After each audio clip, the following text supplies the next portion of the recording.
Linda com a presença aqui nos estúdios para nos ajudar com esses informes é o Sargento Bombeiro Talmir. Seja bem-vindo. Bom dia, uma satisfação recebê-lo por aqui. Bom dia e muito obrigado pelo convite. Satisfação nossa aqui para a gente poder orientar os pais. É importante, né? Porque muda um pouco a rotina da família toda, a criança sempre ficava na escola e de repente está em casa. O que é preciso alertar, que cuidado você tem que ter? Opa, bacana. Então, o primeiro a gente tem que entender que realmente os acidentes acontecem, né? Uhum. Então, falando rapidamente aqui de estatística, só para vocês terem ideia, os acidentes são a principal causa de morte entre crianças de 1 a 14 anos. 1 a 14, principal causa. Causa de morte, os acidentes em geral. Uhum. Então, e o que acontece? Apesar de muito comum esse senso de que as pessoas tratam que o acidente na infância ele é algo inevitável, 90% dos acidentes poderiam ser evitados apenas com atitudes simples de prevenção. Minha nossa, 90% é um índice muito alto. Que daria para ser quase evitado. Isso. Imagina, praticamente tudo. Né? Então, quando a gente fala, olha os dados do Brasil, em média, de 9 meninas e meninos morrem, perdem suas vidas em acidentes de 0 a 14 anos. Quando a gente fala, as principais causas de morte estão trânsito, afogamento em segundo lugar e sufocação em terceiro lugar. Então, as crianças de 5 a 14 anos são muito comuns estarem envolvidas em acidente de trânsito, daí entra a questão dos pais cuidarem a forma da locomoção para com as crianças. É a coisa da cadeirinha, do cinto, do cuidado que tem que ter, o banco de trás. Também, e o pior, as motos, né? Quantos e quantos pais com criança em cima do tanque, criança sem capacete. Então, nós entendermos que os acidentes realmente acontecem e poderiam ser evitados é muito importante. Já o afogamento entre crianças de 1 e 4 anos, né, que acontece Gente, uma criança ela pode se afogar num balde, numa lâmina d'água. O balde nem precisa estar cheio. Porque fechou aí a via respiratória, não tem como. Quanto tempo ela pode resistir? Minutos? Né? 4 minutos sem respirar, sem oxigênio, um cérebro ele já entra em sofrimento e por mais que volte, já pode ficar com sequelas. Isso é muito rápido, né? A gente às vezes conversou aqui com o tenente, com o tenente Tiago, né? Do bombeiro, da equipe daqui mesmo. E ele colocava isso, que é um braço de distância é o máximo que se deve ter de uma criança quando está perto d'água. Sim. E assim, então, de 1 a 4 anos, então, os afogamentos são muito comuns. Uhum. E menos de 1 ano, né, até os 2 anos ali, e menos de 1 ano ainda, a questão da sufocação e do engasgo. Uhum. Então, é importante... E fora isso, ainda temos as maiores causas de internações, que são as quedas, as queimaduras, as intoxicações e, gente, acontece também muitos acidentes com armas de fogo. Então, assim, é legal a gente entender um pouco como que funciona a criança. A criança de 0 a 2 anos tem 2 características que eu acho muito interessante os pais lembrarem. 0 a 2. 0 a 2. É a primeira. Nessa fase, ela vai passar pela fase oral. Que é o quê? A criança ela é curiosa. E a curiosidade dela se manifesta pela boca. Ela leva tudo na boca. Para experimentar. Então, é o momento que tem os maiores casos de engasgo e sufocação. Então, a gente tem que cuidar. O pátio que a criança está brincando. Por exemplo, ontem nós tivemos um caso desse. Uma criança que se engasgou com pedrinha. Estava brincando num pátio onde tinha pedrinha. Pegou, levou na boca, ela engoliu. não sabe que não ela pode. Não sabe, né? Então, é muito importante o pátio onde a criança vai estar brincando, pequenos objetos, a faixa etária dos brinquedos, está tudo certinho de acordo com a idade. Pecinha pequena, né? Brinquedos quebrados devem ser jogados fora. Não é legal fazer aqueles remendos, aquelas improvisações, né? A criança de 0 a 2 anos, a cabeça tem um tamanho praticamente igual ao corpo. Então, ela acaba pesando mais. Cabecinha. Então, é muito normal as quedas que batam a cabeça e essa projeção. Daí que entra, por exemplo, os afogamentos com balde, que a criança de curiosa vai olhar e ela cai. Aí com a cabeça dentro da água ali já, não é com o pé dentro da água que ela vai cair, né? Já entra a parte das piscinas. Não deixar brinquedos, nada atrativo perto das piscinas. Piscinas têm que ser fechadas por grades, se possível tampadas com lonas. Hoje já existe até sensores de movimento que você coloca na borda da piscina, caso a criança caia na água, esse alarme apita, né? Por quê? Porque a morte por sufocação e por afogamento são mortes silenciosas. E, gente, é um descuido. Eu fui olhar uma mensagem no celular, fui ouvir um áudio, fui atender a porta rapidinho. Uma piscadinha. Uma piscadinha, o acidente ele pode acontecer, né? Então, partindo desses pequenininhos, o mais importante é isso, é entender essa questão dessa anatomia e dessa curiosidade. E aí também tem várias outras coisas que a gente pode tomar cuidados em casa. Por exemplo, as crianças não devem ficar sozinhas. Pode parecer que não, mas muitos pais deixam. Não, eu já tenho um filho que já tem 10 anos ali, ele cuida. Crianças até 10 anos não têm maturidade para lidar com situações de emergência e também não têm pleno julgamento dos riscos que correm. Não tem. Até os 10 anos, a criança não tem essa maturidade. Tá dentro de casa, não tá seguro, porque ela tem fogão, tem faca, tem um monte de coisa lá que pode acontecer. Mas eu tenho câmera, mas eu tô vigiando... Mas quanto tempo você vai sair de onde você está até você chegar para prestar um socorro? Para acudir, não né? Por mais rápido que seja, vai ser 5, 10 minutos. Então, criança tem que ficar sempre sob supervisão. É muito importante ter em casa cuidado com as embalagens, né?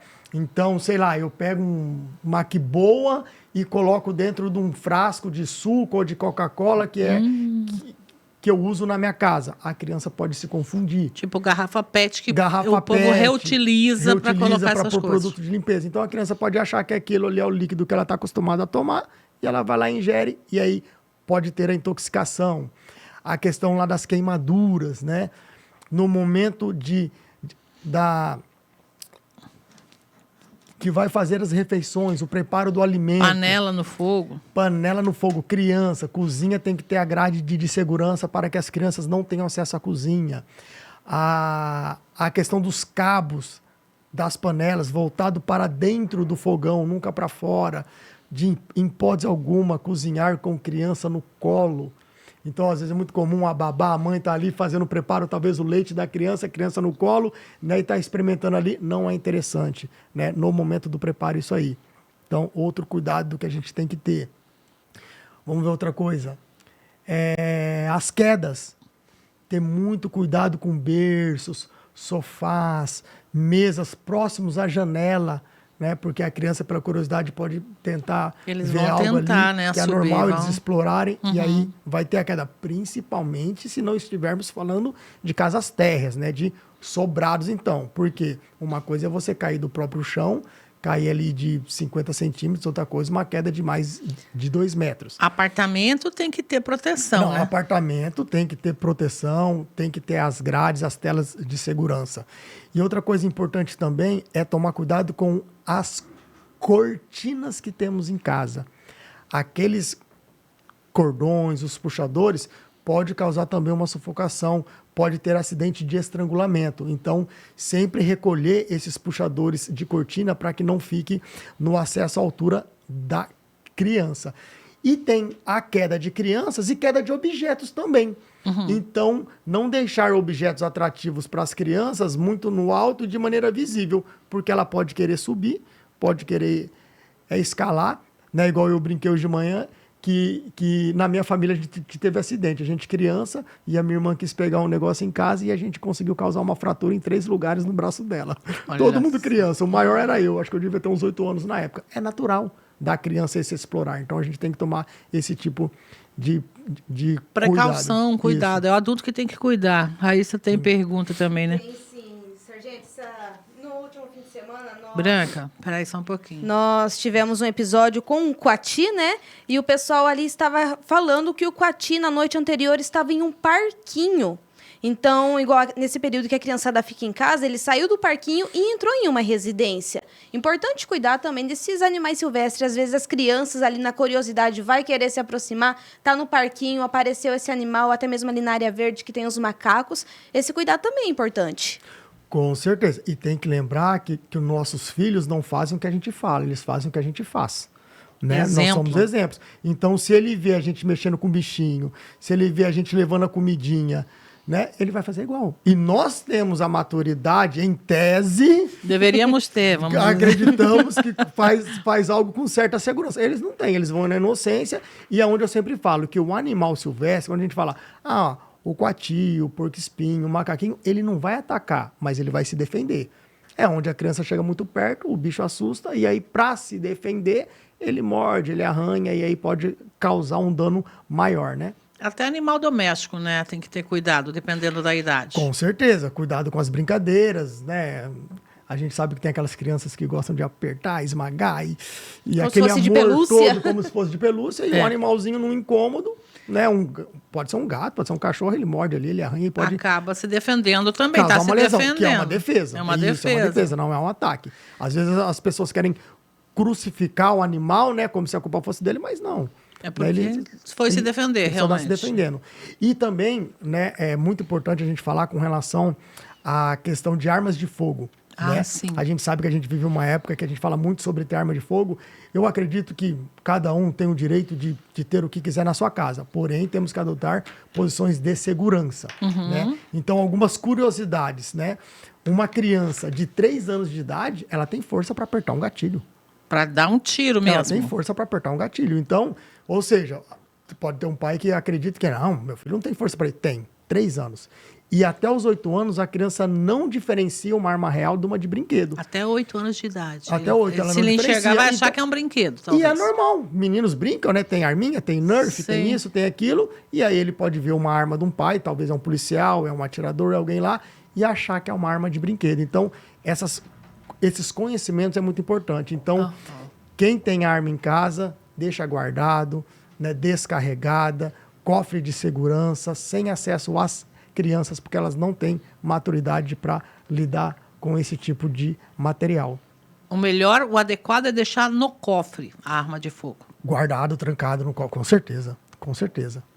Armário, guarda-roupa, não é lugar para deixar essas coisas. Não é legal. A não ser que seja móveis que a gente chama, que tem os compartimentos, né?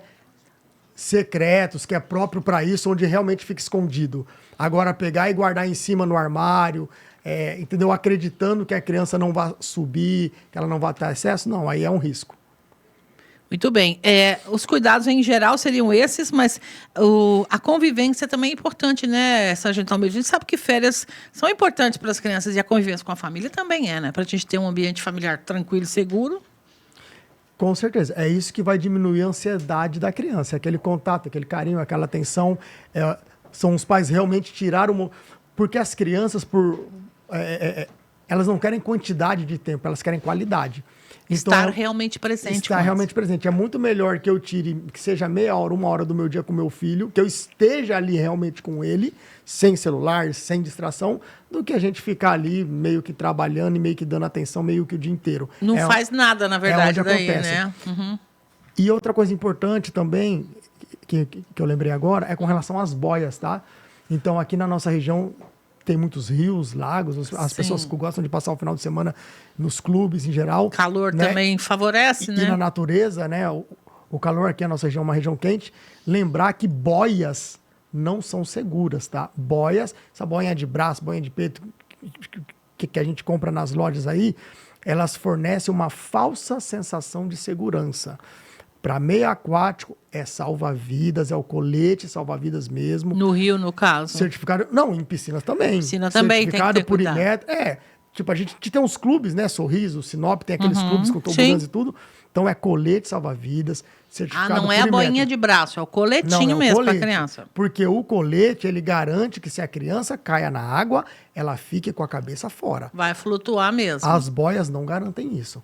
Tá? Então, muito cuidado com boias. É realmente uma falsa sensação de segurança. Falsa sensação. E aquele adulto que está olhando a criança, esteja olhando. Não pega um livro para ler, não pega um celular para dar uma olhada, esteja cuidando. Porque, como a gente falou no começo, o afogamento é uma questão de segundos. A criança já está submersa e é minutos para já poder ficar com uma sequela para o resto da vida. Sua vida. O trânsito é uma situação que preocupa bastante aqui, porque ele vai crescendo, né? E a tendência não é diminuir o movimento realmente, porque a cidade cresce o volume de veículos e etc.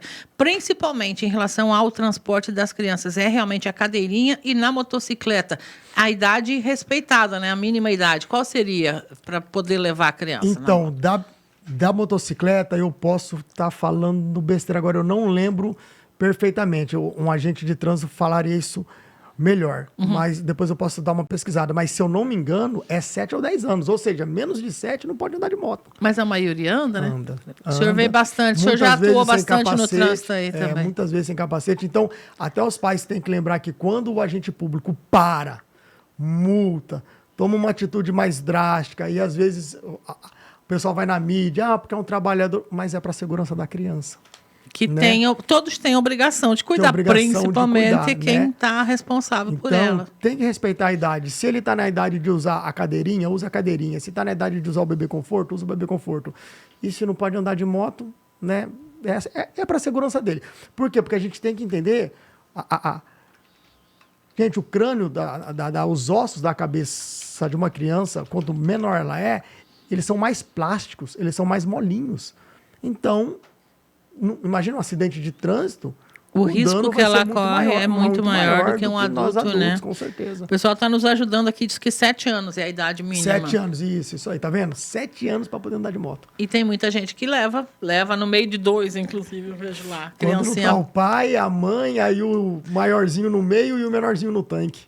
Já é muito comum aqui em Sorriso. Isso é perigoso. E os pequenos geralmente estão ainda sem capacetes, né? Perigoso demais, né? E aí, lembrar nas práticas esportivas, equipamento de segurança. Vai andar de bicicleta com o pai e a mãe? Capacete. Vai andar de patins? Capacete, joelheira, cotoveleira. Tem que usar os preventivos, né? Os equipamentos de proteção para as práticas esportivas. Isso aí é uma situação assim, não tem como a autoridade fiscalizar isso Todo o tempo mundo, todo. Não tem como, né? Então a gente tem que apelar para o bom senso mesmo. Para o bom senso, a consciência e a responsabilidade dos pais. Tem alguma situação que o senhor, como bombeiro, lembra que ele chamou a atenção, que foi realmente assim, que agravou a situação pelo descuido em relação principalmente às crianças? Que o senhor se lembra assim, de pronto? Não, várias. Ontem mesmo eu estava relatando um caso de um acidente que a gente atendeu, em que a mãe, numa bis, ela veio a óbito na hora. A mãe morreu? Morreu na hora. E a criança de 4 anos, aproximadamente 4 anos, a gente socorreu com politraumatizada. Fratura de fêmur, de costela, de clavícula, braço, né? Então, assim... Muito sofrimento, muito né, sofrimento para uma família inteira, né? Difícil, hein, gente? Difícil. Outra pessoa disse que a idade mínima para andar na motocicleta é 10 anos. Bora conferir isso aqui com calma. Tá bom. E eu gostaria de aproveitar o momento para dar uma acalmada nos pais com relação às quedas, né? As pessoas têm muita aquela preocupação assim, meu Deus do céu, vou te bater a cabeça. Vai morrer, corre pro hospital e fica em pânico, não pode dormir. Desespero total. Calma, gente. Por que a gente fala assim que não pode dormir? Não é que não pode dormir. É que uma criança que bate cabeça tem que ficar em observação. Mas essa observação não precisa ser necessariamente num hospital. O que acontece? Gente, é normal. Criança cai, bate cabeça, tá jogando bola, tromba um no outro. A criança sofreu um impacto na cabeça e ela está normal? Não desmaiou, não vomitou, não tá com dor de cabeça, né? Tá tranquilo, ela tá brincando. Deixa brincar. Tá tudo certo.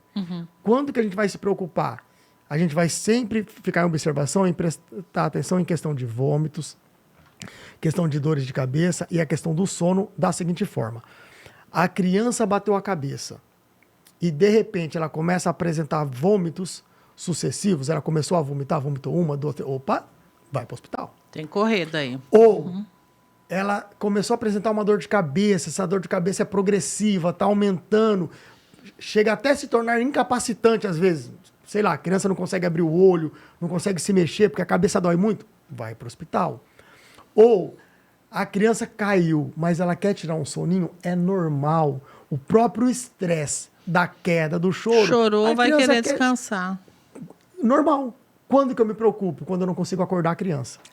Então ela tira aquela sonequinha, mas eu vou acordar e eu não consigo acordar. Tipo, 20 minutos, meia hora, é bom dar uma acordadinha nela, então. Tô chamando ela ali e ela não acorda, ela não desperta. Aí, se ela já está com essa dificuldade de se manter acordada, é outro indicativo também Corre que eu precise ir para o hospital para que façam exames mais detalhados para ver o que está acontecendo. Então, resumindo, é muito simples. Caiu, sofreu uma queda assim, mas tá tranquilo, tá brincando, tá de boa? Fica em observação. Perfeito. Se aparecer algum sinal de vômito, uma dor de cabeça mais intensa ou uma sonolência excessiva, aí procura os cuidados médicos. Tá? E no caso do Corpo de Bombeiros, é só fazer o chamado através do telefone de emergência 193, que nós estamos prontos para atender qualquer tipo de emergência, seja ela clínica ou seja ela de trauma. Perfeito. Fantásticos esses esclarecimentos, que a gente sabe que filho não vem com um manual de instrução, né? E muito pai e mãe, às vezes, vai no desespero mesmo. Essa coisa da queda mesmo é importante.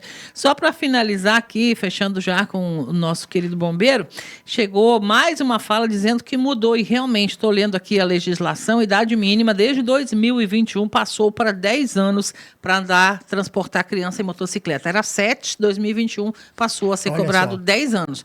E a gente sabe que muita gente, infelizmente, não respeita isso, né? Então, infelizmente. Não é tanto a questão, assim, respeitar ou não por ser uma lei. A lei existe para garantir a segurança da criança, né, Sérgio? Com certeza, com certeza.